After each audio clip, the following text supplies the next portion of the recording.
Hello and welcome to Infinity. I'm Charlie Seraphin.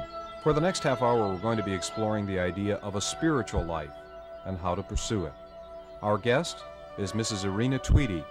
Mrs. Tweedie was born in Russia and was educated in Paris and Vienna. When her second husband died, she was led to the study of theosophy.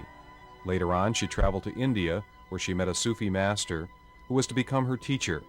He asked her to keep a diary of her experiences, which became an extraordinary book, The Chasm of Fire, a woman's experience of liberation through the teachings of a Sufi master.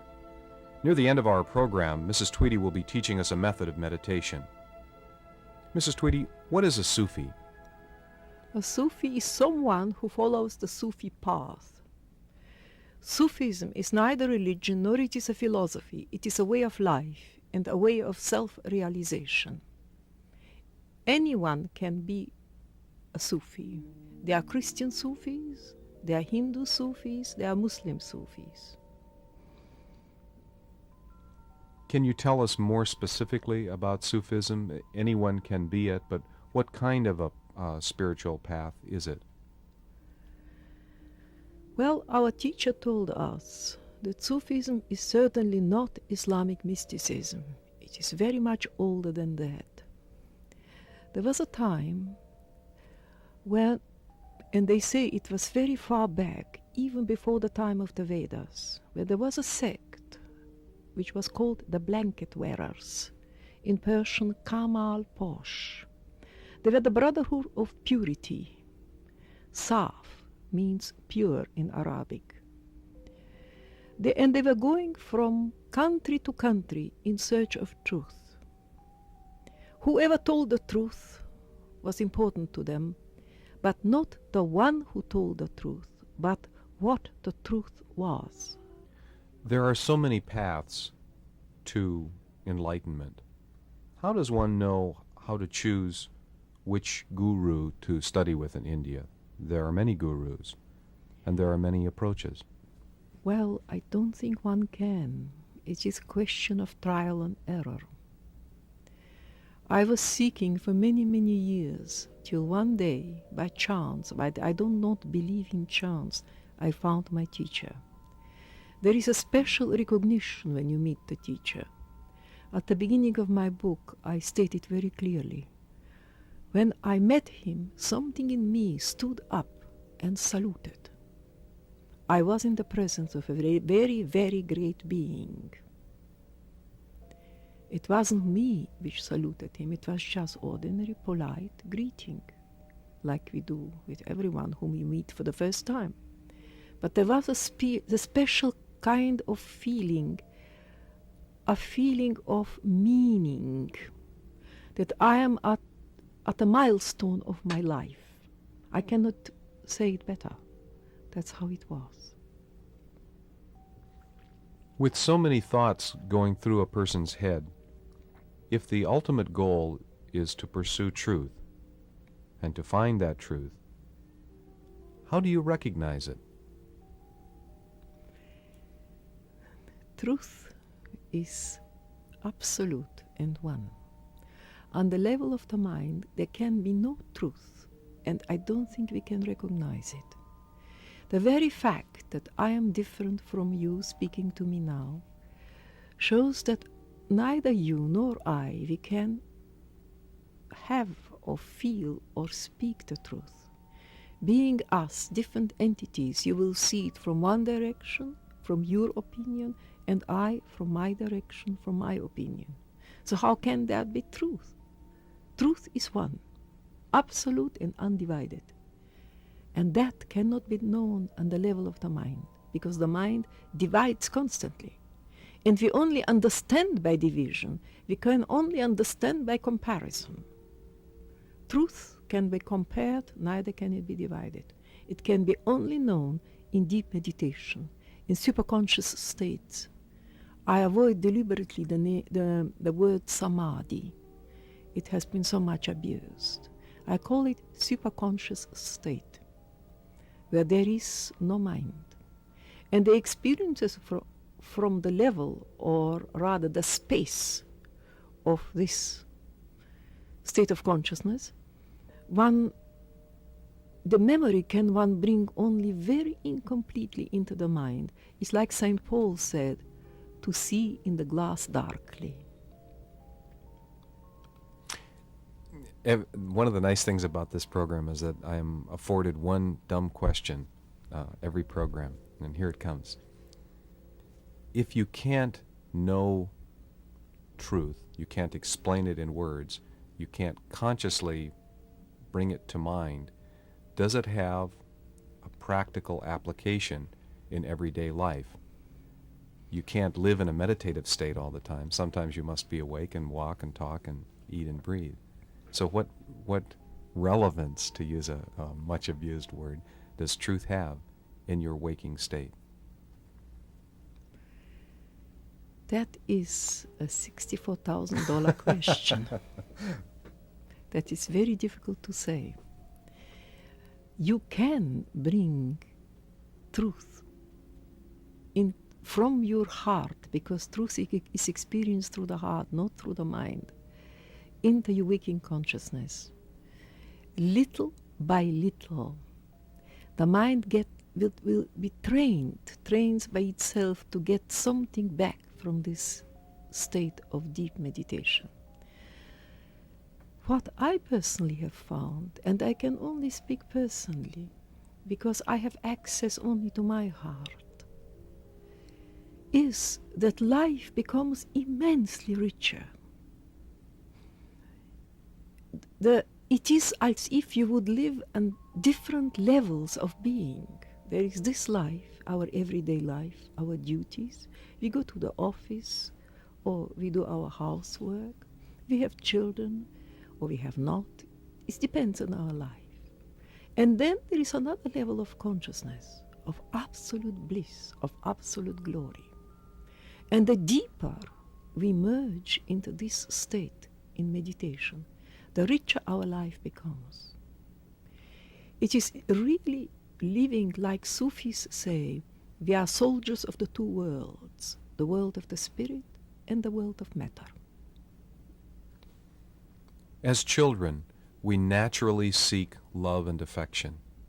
We naturally seek reassurance and comfort from our parents and people around us. Do we also naturally seek truth? Yes. We naturally seek truth, because I do believe that the religion is right when it says that we are made in the image of God. And God is truth. And we have in our hearts the leading light which will lead us to that. There is this longing which every human being has at one time or the other of his or her life. Every one of us at one time begins to ask himself or herself, it doesn't matter, who am I, why I am here, and what it is all about, and why has the world why has this world been created with so much suffering, with so much injustice. And it is then that the human being begins to have this mysterious longing in the heart. It is the longing calling us home, to our real home, to our spiritual dimension, to the spiritual plane from which we came and to which we should go. Because the source from which we came and the goal is one and the same thing. It is perfection. Nobody knows from where we are coming. We are here a while on this earth, and nobody knows where we are going. And naked we come, and crying. But we go from this world not always crying. Sometimes we smile, because it would represent liberation. This life is imprisonment. Why? Because this life is limitation. The very fact that we have a physical body is a limitation. If I want to go to London, I have to take a plane or go on a ship. There, somewhere, what I think it becomes, it's absolute freedom. And every one of us who experience the states of deep meditation knows that to come back to meditation, to come back from meditation into the physical body is quite a horrible feeling, like going back into prison. We have free will. One of the things that is, I believe, responsible for some people not following a spiritual course is that the spiritual course is perceived to be much more difficult. It's much easier just to be caught up in the physical reality of riding on that boat or on that plane, going to that office, doing those chores, that work, taking part in some recreation. This is perfectly true. And if one doesn't want to follow spiritual life, why bother? It is entirely up to us. You see, spiritual life is nothing else but trying to become a little bit quicker, to walk quicker towards this goal. If we have the longing to reach the goal, we will go there. But if you haven't got the longing, that is, everyone has the longing, but sometimes it is covered by the wonderful kaleidoscope of the experiences of this life on this beautiful earth of ours, then of course you won't go. And so what? If it is not for this life, it will be for another life. It doesn't matter.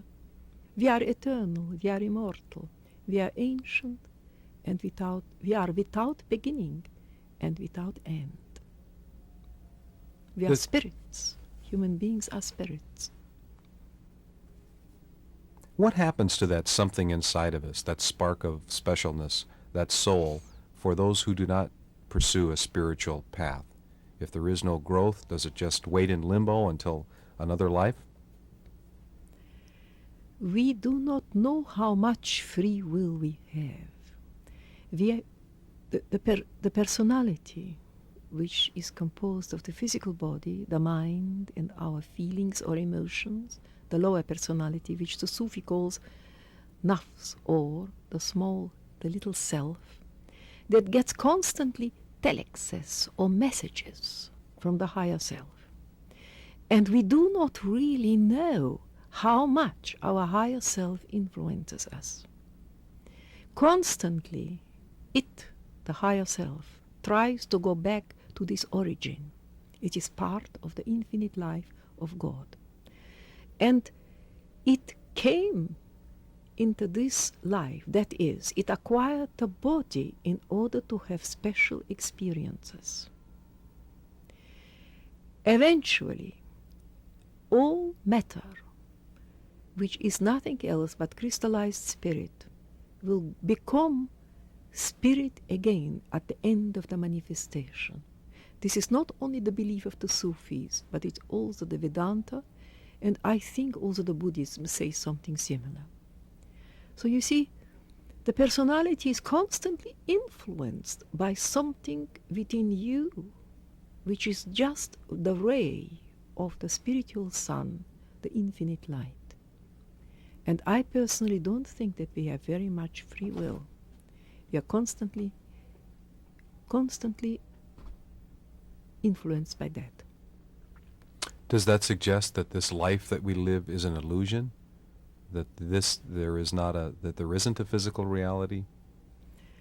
For us who live within this physical reality, it is tremendously real, and it should be so. But from philosophical point of view, it is just an illusion.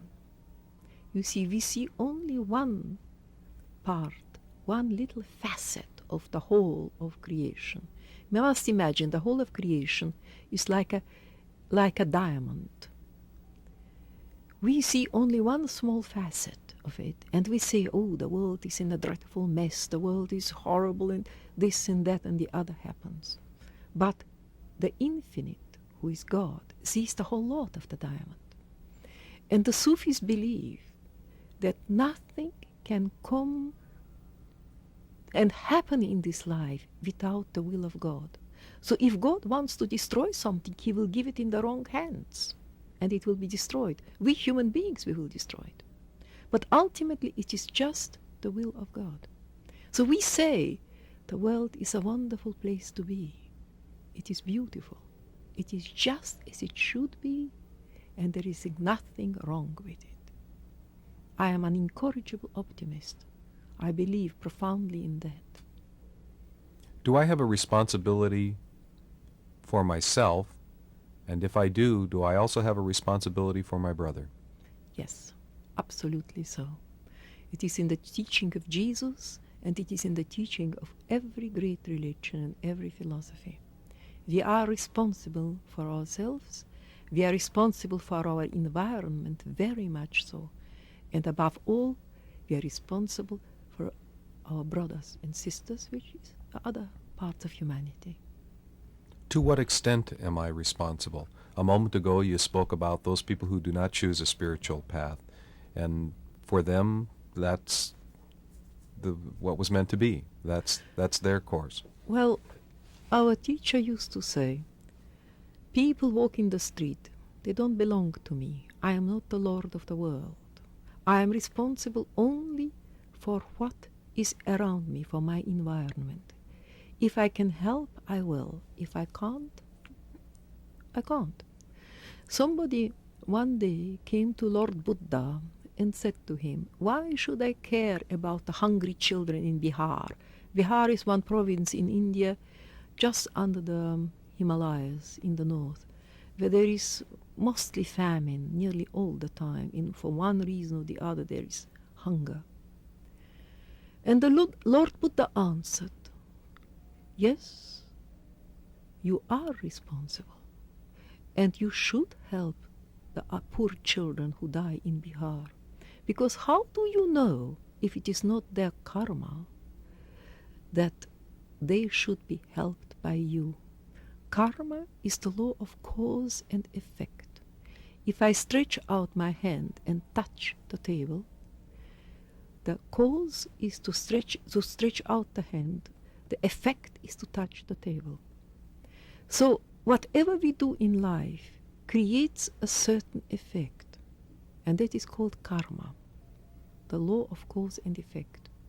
So this person who spoke to Buddha just said it is the karma to die of hunger. So they deserved it at some time or the other.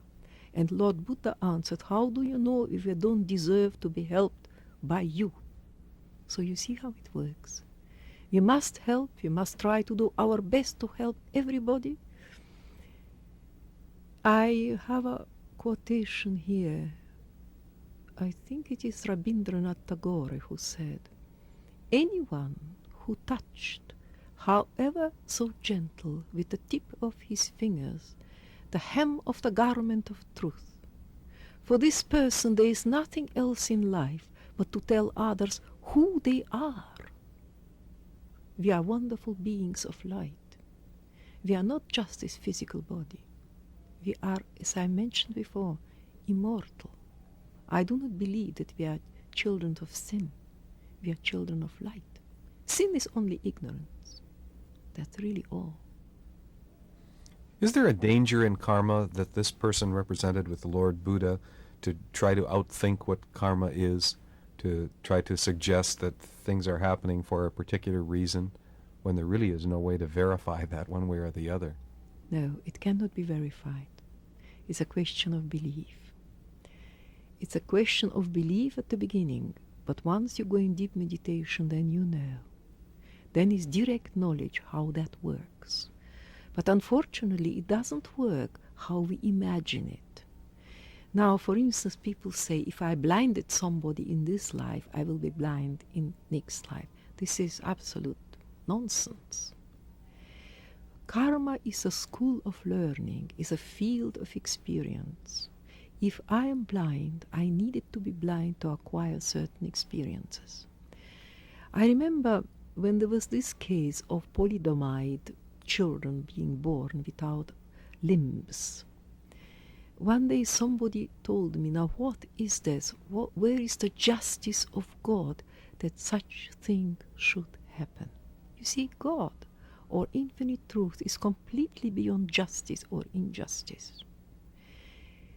I am perfectly sure that there were souls who were waiting for this particular specialized experience, to be born without limbs. It is very specialized.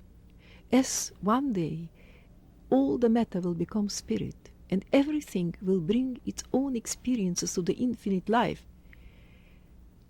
this was really a tremendous opportunity. And you know, I met several of those children. Now they are grown up. They are wonderful human beings. Every one of them is full of love, completely dependent on others. I find we do need absolutely specialized experiences. Teilhard de Chardin said, God experiences in man. You see, that part of us which is made in the image of God is that part of it which needed experience on the physical plane. You must imagine the perfect, diffused absolute, being alone and infinite and perfect. Perhaps, just perhaps, he was a little bit bored with his own perfection, with his own infinitude. So he created this beautiful world of ours, which is a glory, in order to experience. And he experiences through us. I use the word he because I am a woman. For the man, perhaps it is easier to say she psychologically. So this infinite one, who is both he and she, experiences in us. In one of the books of Sufism I read, if the brick falls on your toe, the toe is squashed, but the whole body feels it. So God suffers in us. It is as simple as that. And we will make a mess in the world and destroy this beautiful earth of ours. He suffers too. Your spiritual path has involved many miles from country to country and back again, now to California. For many people, and perhaps for one person listening right now, they would like to pursue a spiritual path, but they are limited. They are unable to go the miles to India and study with the masters that you have met. How might you help them, that one person listening right now, that is landlocked in a small town in Northern California? I would say to go in search of a guru is not the right thing. It is the guru who will find us. If we are absolutely diligent with our spiritual practices, it is as if we would light a lamp, and someone in the darkness of the world will see it and will help us. The outer guru is only always pointing to the inner guru, which is our higher self. That is the truth, and one doesn't need to go to India. You have many good teachers here in the United States, and many good teachers I have seen in Germany and met them. So really, all what the teacher does, he will again and again point within yourself. And that is the real guru. My destiny obviously was to find one in India, but I didn't go to India in order to find a guru. I just went as a traveler. I went as a tourist. And my path led me to him by chance. But I already mentioned, I do not believe in chance. It was destiny. It was guidance from somewhere. Will you help us with meditation and exercise that we might practice in our homes? Yes, I can tell you this meditation which we use in our group in London. I can't tell you any other meditation because I know only this one, but I know it is very effective. So the procedure is as follows. One should completely relax the physical body. The position in which you meditate is not important. You can lie down, you can sit in a chair, you can sit cross-legged on the floor, provided the body is comfortable. Otherwise, it will interfere with what we are trying to do. So, comfortable, sitting most relaxed, you take one deep breath, only one, and then you breathe very calmly, your usual everyday breath. Then you close your eyes softly, It has a psychological effect. When you love, when you see something beautiful, automatically, for a split second, you close your eyes softly. And then you try to go as deep as possible within yourself, within your heart actually, because love is in the heart. Go deeper and deeper and deeper within yourself, till you find a place somewhere within your heart, which is reserved for that one great beloved of ours, which is God. In this place there is peace, there is love, and there is infinite stillness. While you are doing that, trying to find this place, your mind, your thinking process, is perfectly happy with it. Mind loves to think, loves to explore, and it will go with you to find this mysterious place of stillness and love. But the moment you have found this place, and we all have this place, and eventually every one of us will find this place, and we immerse ourselves, and we must think our physical body, everything is in stillness, in peace, within the great eternal feeling of love.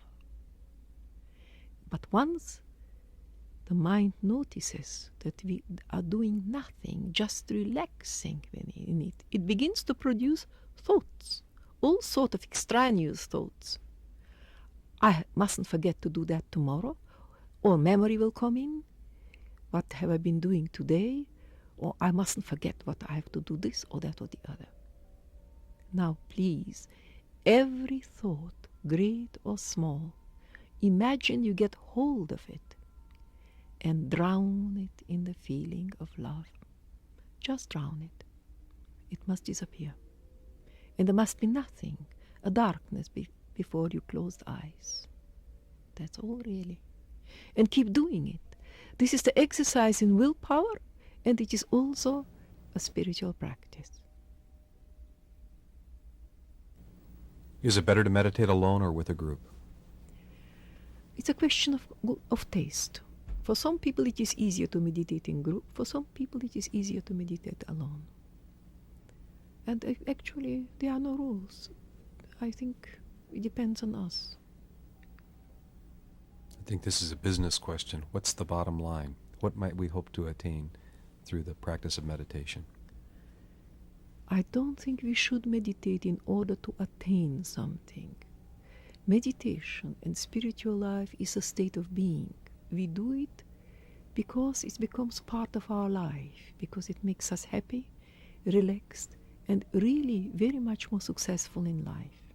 If we constantly meditate, we will see that we are relaxed, we become one-pointed, and life becomes very much more easy.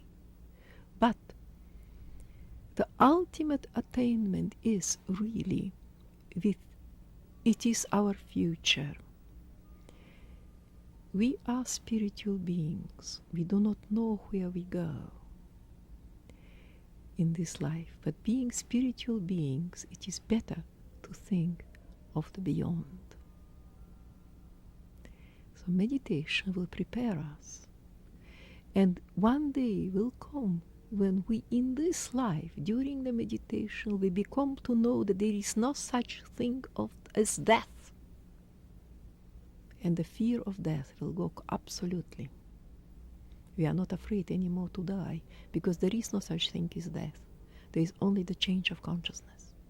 And this is, I think, the ultimate goal of every meditation, to get rid of fear. We all are afraid to die. But you know, the Sufi, they die before death. They are not afraid to die anymore.